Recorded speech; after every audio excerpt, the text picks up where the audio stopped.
Now let's learn the grammar tip, drop. You need to know this. When the stem of a verb or adjective ends with vowel and the vowel is dropped when adding ending that begins with a or a. For example, repeat after me. 크다, 크다. It means big, and the stem ends in the vowel, right? And when we add polite ending oyo, this vowel meet a. In that case, this vowel is dropped. So we don't say 크어요, we say 커요. Repeat after me. 커요, 커요, 커요. Okay, one more example. Repeat after me. Turn off. 끄다, 끄다. 끄다 means to turn off. And 끄, the stem, ends in the vowel And when we add a polite ending oyo, meets a. In that case, also the vowel is dropped.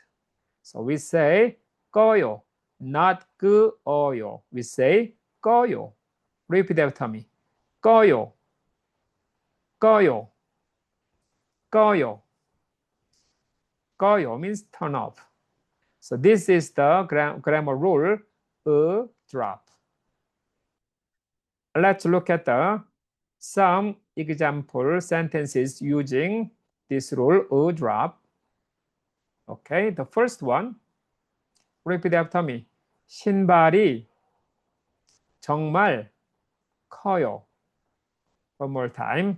신발이 정말 커요. 신발 means the shoes. 정말, really. 커요, big. 커요, 크다. Big is the base form and 어요 is added.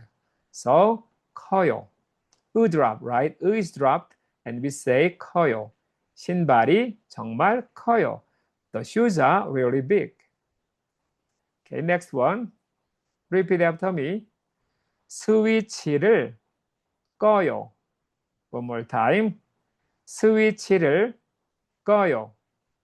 스위치 means the switch. 꺼요. 끄다, to turn off, is the base form. 끄, ends in vowel, and then meet 어요. So is dropped. We say 꺼요. Repeat after me. 스위치를 꺼요. Turn off the switch. One more time. 스위치를 꺼요. Okay, that's it for today's lesson. Thank you so much for joining. See you in the next lesson. 감사합니다.